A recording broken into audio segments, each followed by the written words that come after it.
His Excellency, tunakusabai na kutoa kongole zetu kwako binafsi. No. There's no bad person. There's no bad person in this republic. You are not go to charge. You don't have the ability, you don't have the capacity, and you don't have the regulator to charge. Even Duale leader here, when President Moi called me, I gave it to you and you spoke. I did that. Relevance. So anyway, Speaker sir, sorry. Sorry, Mr. Speaker sir, sorry.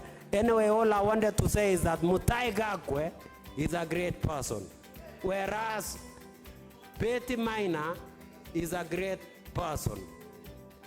These are people we want in this country. These are products we want in this country. They have traveled all over the country. They can negotiate both bilateral and collateral negotiations. So what is it? They are very good in engagement. So I remember very well in 1990, we went with them in delegation of head of states and government with Betty Maina. She argued a lot when we were in AGOA, and we won. So I can confirm to you that she is indeed a very competent person. The only thing that is killing this country, Speaker, is culture. I want us to be very serious when it comes to culture. We take things for granted. I want us to be serious. When it is reporting, let's report at 8 and leave at 5 o'clock. When it is parliament, let's participate fully and dedicate ourselves. Let's have commitment. Let's have consistency. Let's have competence. And let's have discipline. And let's have the energy. And let's be God-fearing people. And I want us to tolerate each other. Let's tolerate each other. Let's forgive each other. And let's leave any part of this country. Kenya belongs to all of us. Kenya is one country, we are one nation, and we are one people. The issue of leaders saying that we want one, I don't care. Personally, I'm a patriotic person. So therefore, I don't belong to these small, I'm above those. I belong to patriotism, Bwana leader.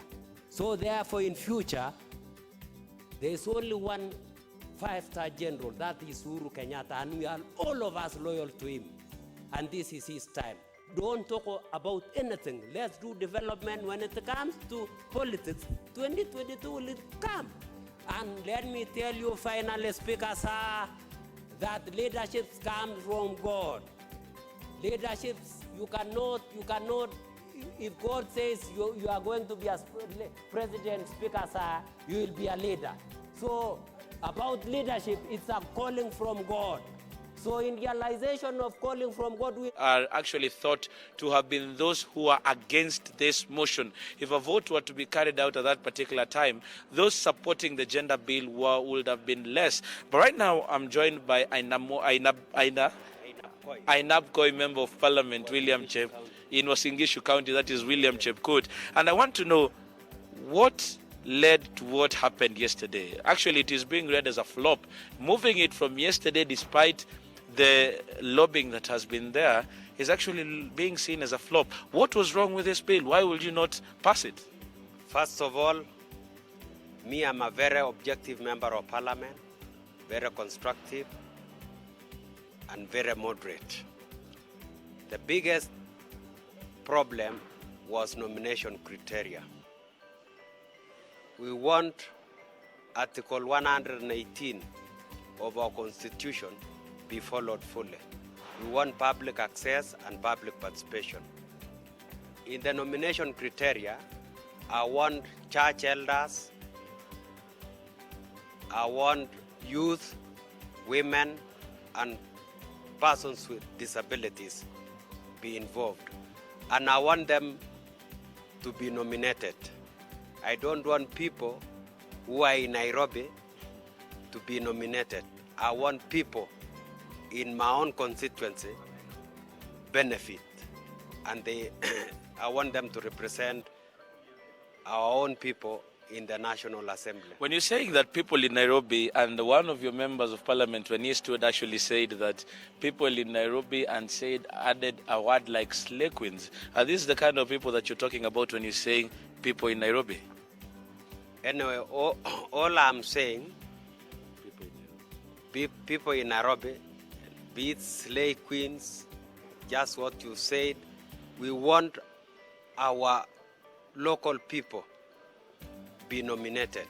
We want church elders, we want opinion leaders, we want youth, and we want women and people with disabilities according to the constitution of this country.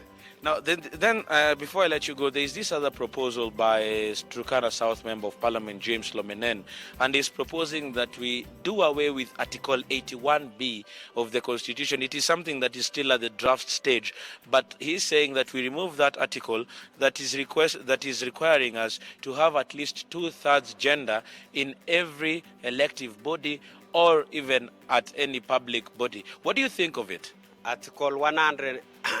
Article 81B is gaining momentum. We are still discussing, and we shall let you know. It is in discussion. We are still discussing. Having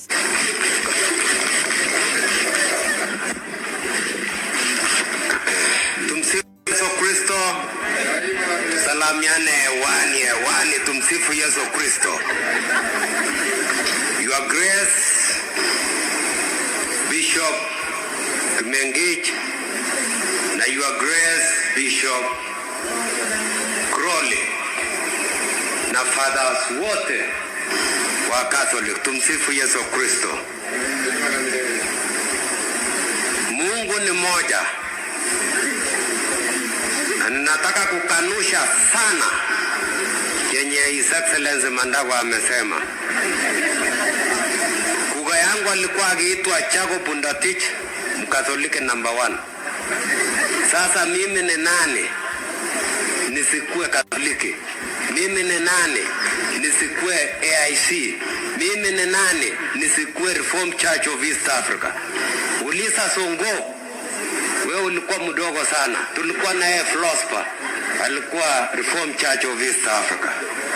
Sasa Mandago na Grace Bishop Kimengi, kama umeamini Mungu, ni nini nakuacha na mimi naamini Mungu? Nikiamini Mungu kwa Catholic iko problem, iko makosa. So ni nini nakuwasha? Anyway, I'm saying in a light touch, Bishop. Bishop, nimekuja tu Harambee. Kalenjin wanasema yebogemul yagobo. So when it comes to loyalty,